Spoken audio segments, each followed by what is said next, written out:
everybody, and welcome back to the Chan. Odie, do you want to tell everybody what you did today? I may or may not have run out of the house today and made my mom run after me like a madman in her pajamas, screaming down the entire street while mom was still in her pajamas, which are very minimal. Hope you're all having a fantastic January thus far. I keep writing 2020 on all the documents that I signed, so I'm still living in the past. So I thought today would be a great video to say goodbye to the past and finish the last little haul there that I got at the end of 2020. I also do have some new things that I have purchased on used sites and on eBay and such in the last week or so. So this is like a 2020-2021 haul. I did get some really good stuff, and one of the items is one of the Holy Grail items that I did list in my top 10 Holy Grails for 2021. So already we're off to a good start because I already got one item. Whoa, I almost fell off my chair. Can you sheet these now? You know, I'm gonna move the camera. Okay, so first item, or items, is this Pizza Hut lot of Land Before Time hand puppet toys. And you guys all know that I absolutely love hand puppets. I'm such a hand puppet connoisseur. I still have not met a hand puppet that I do not like. Hand puppets always have so much attention to detail on them. They have such great sculpts. They have really good paint jobs. They're usually made out of really good material too, very durable. So I love hand puppets so much, and I've had these on my radar forever. 45 US, 45 to 50 US for all of these. So all 1, 2, 3, 4, 5, 6 hand puppets. The Land Before Time came out in 1988, and both George Lucas and Steven Spielberg were actually executive producers on that film.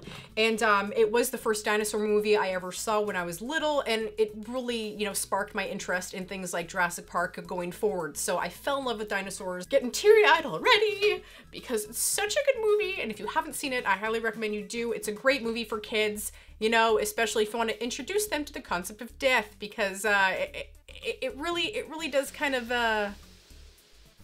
okay, it doesn't do it in a good way. It actually doesn't help you cope with death. It makes you feel like sad, but it introduces you to the concept of death. It's a great movie to start the conversation with your child about death.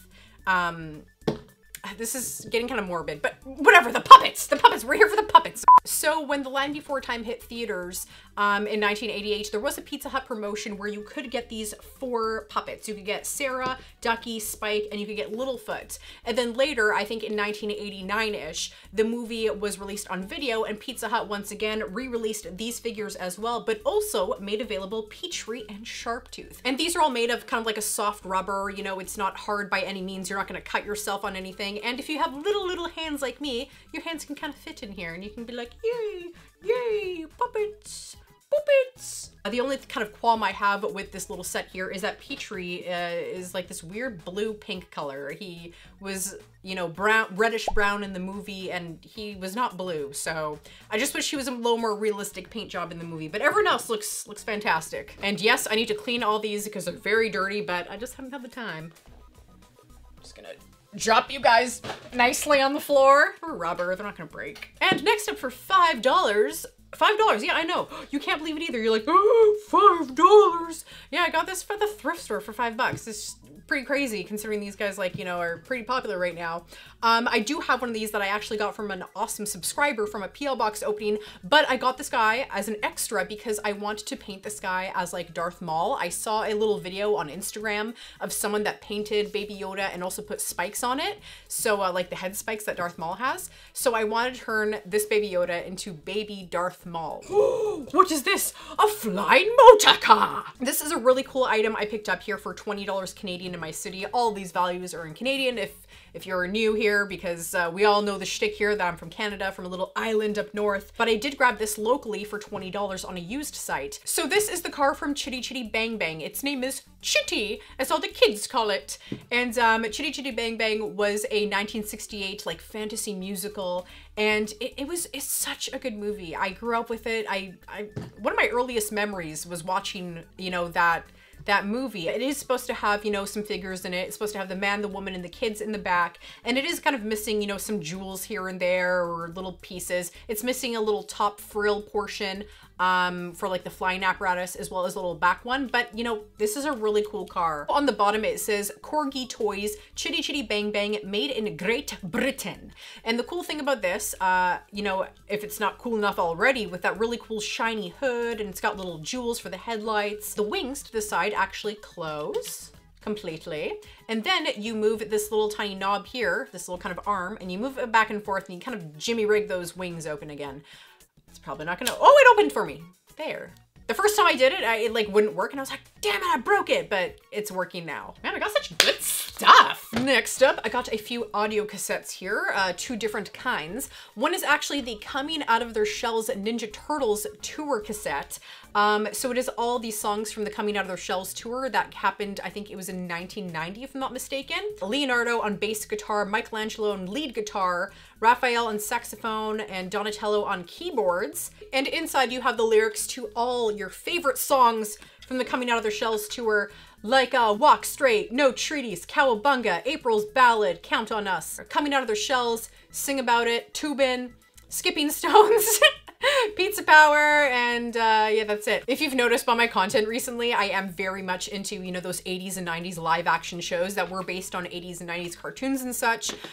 So I am kind of more avidly looking for, you know, souvenirs, programs, you know, Thundercats Live, Coming Out of Their Shelves, Pokemon Live, the He-Man Power Tour. I'm looking for, you know, like merchandise like that. So that's something that I've definitely set my sights on. And speaking of audio cassettes, I grabbed these 3 audiobooks. So inside of these are about, you know, 3 to 4 cassettes, audio cassettes. This is Michael Crichton's The Lost World Jurassic Park, so it is the sequel to Jurassic Park. For all my beloved Willow fans out there, I also grabbed Shadow Moon and Shadow Dawn on audio cassette as well. So these are like audiobooks for the books. So for those of you that don't know, Willow came out in 1988, but in 1995, Chris Claremont and George Lucas, of course, who was behind, you know, Willow and such, he decided to write on a continuation. He co-authored like a continuation of the Willow story, and he made 3 books altogether, and that was like the Shadow War Chronicles, that trilogy there. So this is book 1, Shadow Moon, and this is Shadow Dawn, and I think the last one is called Shadow Star, if I'm not mistaken. 13 years have passed since the Battle of Nockmaar,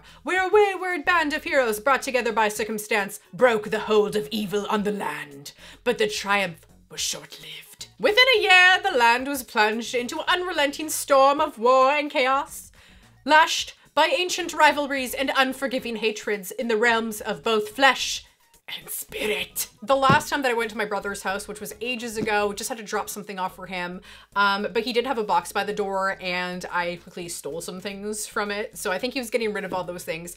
But Mark, these are yours. So I grabbed this little 1998 Godzilla, thought he was super cute, and grabbed this Jurassic Park Velociraptor from Hasbro from 2000. When you press this, he's supposed to make some noise, but he also has this little fun arm action where he's like, eh, eh. Also grabbed this little blue Velociraptor Jurassic World plushie. I also grabbed from him the official annual Jurassic Park. So I actually haven't opened this up yet. So it's just a very vague outline of the story itself, like the movie, has some character bios, also has some dinosaur facts and such. And for $20 on a used site in my city, I grabbed the entire comic series of Jurassic Park Raptors Attack. Really, really neat cover art on these, and I'm sure the art inside is just as fantastic. I actually have never read these before, so I definitely will be snuggling up very soon and reading the entire series. Next up, I grabbed this for about $40 if I'm not mistaken.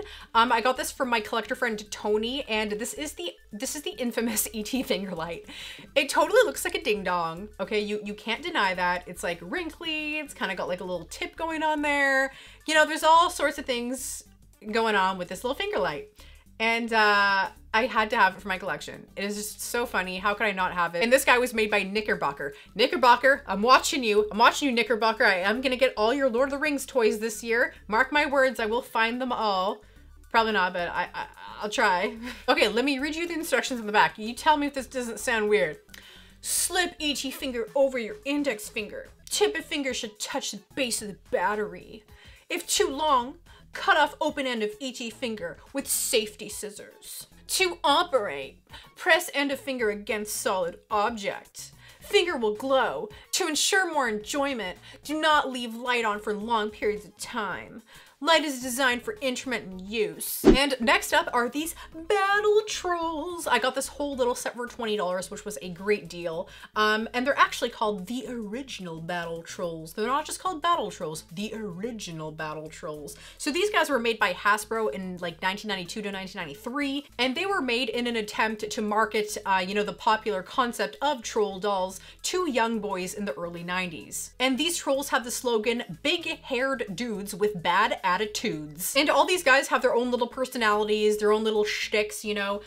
This guy is like a Terminator parody. This guy, I think, is like a Rambo parody. We have a Cyclops, we have a pirate guy, and then what is this guy? He's like a biker. He's like a biker guy or something. So it says on the back, this battle troll has been captured with great difficulty just for you. Please be careful taking him out of this package. His tiny troll brain has been deprived of oxygen, and once set free, he is likely to attack the first thing that stands between him and his weapon. To make sure your battle troll stays happy, just follow these simple instructions. Never be nice to him. Don't feed him, and keep him hidden in the dark. And then it says, comma, smelly place. With proper neglect, your battle troll should stay cranky, mean, and ready to fight anything or anyone for years. So I think they were expecting a much larger success rate with these troll dolls with boys and such, but it just didn't reach the heights that the troll fad, you know, had for girls and boys, you know, back in the day. But these just weren't really the greatest hit. So unfortunately, we didn't get any more of these guys. So I have two more items right after this little lot. So I grabbed this lot here for $20, and this is TV Teddy. And he is from the 90s, and he is actually a response to the 80s Teddy Ruxpin. And I'm sure all of you know who Teddy Ruxpin is. He's not a Teddy, he's an Iliop. Don't call him a Teddy, even though his title name is Teddy Ruxpin. But I do have Teddy Ruxpin and I do have Grubby, but there's so many things on the shelf around them. TV Teddy, and this is by Yes Entertainment, and this guy is from the 90s. So the concept of TV Teddy was, instead of, you know, Teddy, you know, putting in a cassette, an audio cassette like Teddy Ruxpin, and then he tells you the story, or you can hook him up with Grubby, TV Teddy actually would hook up to your VCR, so the VCR was your Grubby, and TV Teddy would actually talk and move his mouth. Or her mouth, I don't know. The person that actually voiced TV Teddy originally was the woman that also voiced Lil from the Rugrats. So she's like, I'm TV Teddy. That was a really bad impression, but that is my impression. So this is the receiver that would hook up to your TV, and in turn it would also, you know, send some magic signals to TV Teddy here, and TV Teddy would move his mouth. Here are a few TV Teddy videotapes. Some video cassettes. There was Teenage Mutant Ninja Turtles, Return of the Turtleoid, and there is another Ninja Turtle ones, The Four Musketeers, The Railway Dragon, the Bernstein Bears, Not So Buried Treasure, The Bernstein Bears and the Wild Honey, and Cricket in Times Square. And next up is Battle Bones from the original Masters of the Universe toy line. And this is actually a giant kind of dinosaur slash dragon sort of creature, and its skeleton could actually hold up to 12 Masters of the Universe figures in their tiny little rib bone holders here. So the thing is, you would kind of take a figure kind of from the side, and you kind of clip it in here sideways so their hips kind of can slide right in there. But as you can imagine, this being, you know, plastic, and you're constantly clipping figures in here, these are very prone to breakage. It's not the, you know, the strongest plastic in the world, but it definitely will break. So it's very common to see these, you know, with little chips here and there and broken off little pieces everywhere. And a really cool feature that this guy has is his mouth actually opens to store all your accessories in. So if you're going to little Jimmy's house down the street, you can be like, hey Jimmy, I'm coming over, I'm bringing my He-Man figures. And then you can clip like a whole bunch in here and just hold it by this little bony spine handle here and put all your accessories in here, close it down, and be like, I'm going to Jimmy's house, I'm going to Jimmy's house. And Battle Bones was actually featured in one of the He-Man mini comics, and that was Skeletor's Dragon, that mini comic was called. Battle Bones is actually unearthed, he's reanimated by Skeletor, and then uses a spell to make the creature his obedient slave. Then He-Man obviously defeats Skeletor, and Battle Bones is freed from Skeletor's spell, and the sorceress actually gives Battle Bones a voice, and Battle Bones then vows to join the heroic warriors and serve them. Whenever I look at this, it just reminds me of, like, you know, one of those kind of like hillbilly instruments, and it's like, I live on the bayou and I like to eat crocodile, and I sleep in a hammock when it's nice outside and there's not too many mosquitoes. And last but certainly not least, oh my gosh, we have the Holy Grail.